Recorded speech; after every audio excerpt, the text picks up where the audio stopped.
दोस्तों, जय माता दी। आज हम बात करेंगे उत्तराषाढ़ा नक्षत्र की, जिसके एक चरण में होती है धनु राशि गुरु महाराज की, और बचे हुए 3 चरणों में होती है मकर राशि। हमें नक्षत्रों के बारे में क्यों जानना चाहिए? क्योंकि नक्षत्र ही हैं जो हमें जिंदगी में सही दिशा दर्शाते हैं। यदि हम अपने नक्षत्र के बारे में पूरी जानकारी ले लें और नक्षत्र जो संकेत कर रहा है उस संकेत का पालन करें तो हम जिंदगी में और सफल हो सकते हैं। देखिए, हर ग्रह किसी ना किसी नक्षत्र में होता है, मतलब HOD, head of the department, नक्षत्र ही तो होता है। चलिए हम बात करते हैं उत्तराषाढ़ा नक्षत्र की। पूर्वाषाढ़ा प्रारंभिक विजय का नक्षत्र है, तो उत्तराषाढ़ा अंतिम और स्थायी विजय का नक्षत्र है। और ये एक ऐसी जीत चाहता है जिसे कोई छीन ना सके। 21वां नक्षत्र होता है। एक चरण में धनु और 3 चरणों में मकर राशि होती है। स्वामी है सूर्य। विश्वदेव इसके देवता होते हैं। प्रतीक है हाथी का दांत, और विजय का नक्षत्र है तो विजय स्तंभ। उत्तराषाढ़ा का मतलब पता है आपको? अंतिम, पूर्ण और स्थायी विजय। यदि आप उत्तराषाढ़ा नक्षत्र में जन्मे हो तो आप ताम्रपाय में जन्मे हो, अच्छा होता है। जड़ी कपास मूल है, इसे अपने पास रखें तो अच्छा होगा। ऊर्ध्वमुख नक्षत्र है। जमीन के ऊपर के कार्य आपके लिए शुभ होते हैं। और नक्षत्र देवता मंत्र जिसकी आपको एक माला रोज करनी चाहिए वो है ओम विश्वेभ्यो देवेभ्यो नमः। अब हम थोड़ा सा और जानते हैं मूल ऊर्जा क्या होती है। इनका विल पावर बहुत अच्छा होता है। नैतिक होते हैं। सिद्धांत नैतिकता के होते हैं, परंतु कभी कभी अनैतिक भी होने की प्रवृत्ति रखते हैं। दीर्घकालीन प्रतिष्ठा प्राप्त होती है। इनमें जिम्मेदारी उठाने की क्षमता होती है। इन्हें स्थायी नाम और सम्मान प्राप्त होता है। ये नक्षत्र कहता है, चरामेती चरामेती, धीरे चलो पर अमर बनो।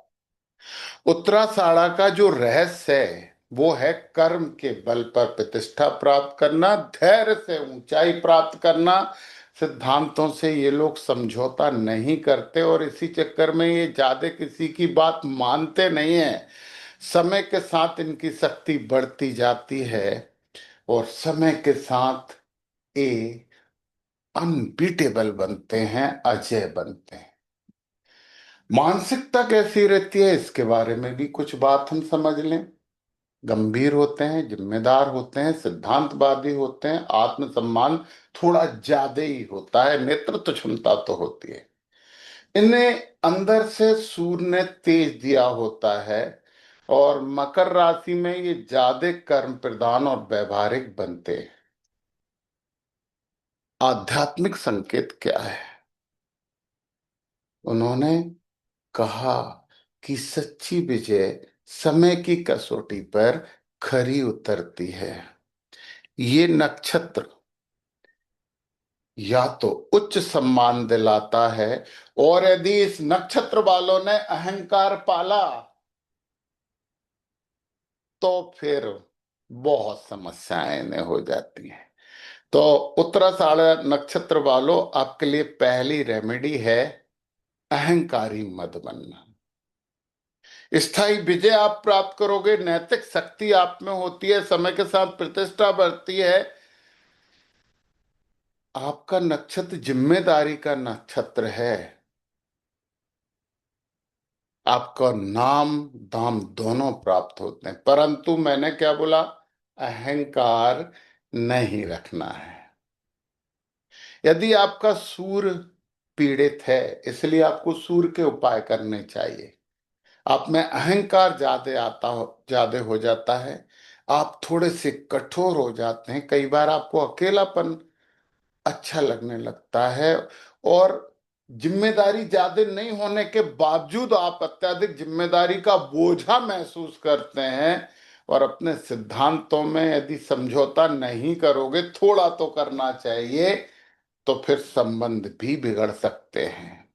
आपके लिए जो क्षेत्र हैं, प्रशासन और सरकारी क्षेत्र, सूर्य का नक्षत्र है, स्थायी पद देता है, अस्थायी कुछ भी नहीं होता इस नक्षत्र में।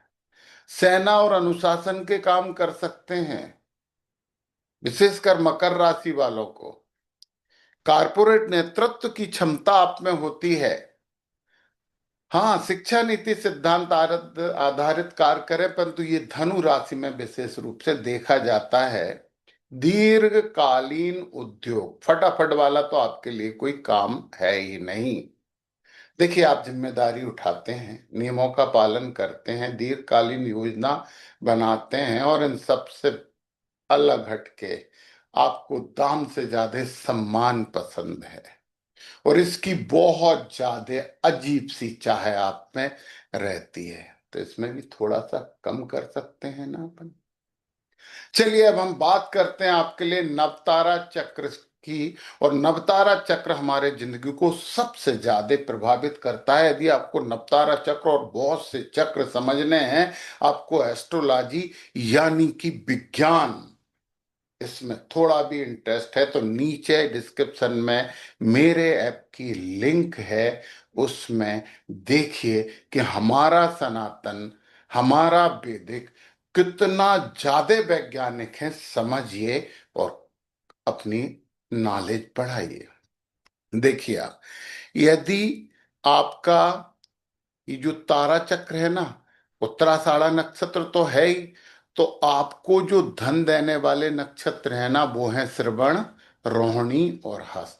ये नक्षत्र आपको धन देंगे ही देंगे। अब नक्षत्र कैसे धन देंगे? जब ग्रह गोचरी व्यवस्था में कोई भी ग्रह इन तीनों में से किसी नक्षत्र में आएगा, तो आप मान लीजिए कि वो ग्रह आपको धन देने के लिए आया है, और उस समय उस ग्रह के कारक से फायदा उठाना है। और इसमें सबसे ज्यादा जो धनदायी ग्रह है ना, वो है हस्त। हस्त में कोई भी ग्रह आए तो मौका मत चूकना, मतलब मत चूके चौहान। तो ये तो आपको धन देने वाले नक्षत्र हो गए, इनमें ग्रह आके आपको धन देने वाले हैं। और ये जो तीन नक्षत्र हैं ना, ये आपके हर सुख दुख में साथ देने वाले नक्षत्र। आप कितनी समस्या में हैं, जब कोई ग्रह इन तीनों में से किसी नक्षत्र में आएगा ना, तो आपको वो हील करेगा, आपका साथ देगा, आपको सहयोग करेगा। और इसमें सबसे ज्यादा सहयोगी जो नक्षत्र है ना, वो पूर्वाषाढ़ा है। तो देखिए, अपनी कुंडली को बाज करिए, क्योंकि ग्रह की व्यवस्था, ग्रह गोचरी व्यवस्था, ये वैज्ञानिक है, प्राकृतिक है, ये होती ही है। आप नकार नहीं सकते इसे। तो जब भी कोई ग्रह यहाँ पे आएगा, उसकी सहायता लीजिए, अपने काम बनवाइए। और सबसे ज्यादा पूर्वाषाढ़ा है। आपको अपना आत्मबल बढ़ाना है, तो ओम विश्वेभ्यो देवेभ्यो नमः की एक माला रोज करिए। आपको धन की और आवश्यकता है, धन चाहिए, तो ओम सवित्रे नमः की एक माला रोज करिए, ज्यादा भी कर सकते हैं। और आपको सहयोग चाहिए, हेल्प चाहिए, तो ओम आपासुराय नमः की एक माला आपको रोज करनी चाहिए। तो इंपॉर्टेंट बात यह है कि ये तीन मंत्र आपके लिए दिव्य मंत्र है, और जो नक्षत्र बता रहा है कि कौन से क्षेत्र आपके लिए, वो यदि आप अपना लें, तो तरक्की तो होनी ही होनी है। परंतु परंतु परंतु अहंकार मत पालना, और अत्यधिक मान और सम्मान की अपेक्षा मत करना। आप चमकोगे, सूर्य का नक्षत्र है, सूर्य के जैसे चमकोगे। तो चमकिए। जय माता दी।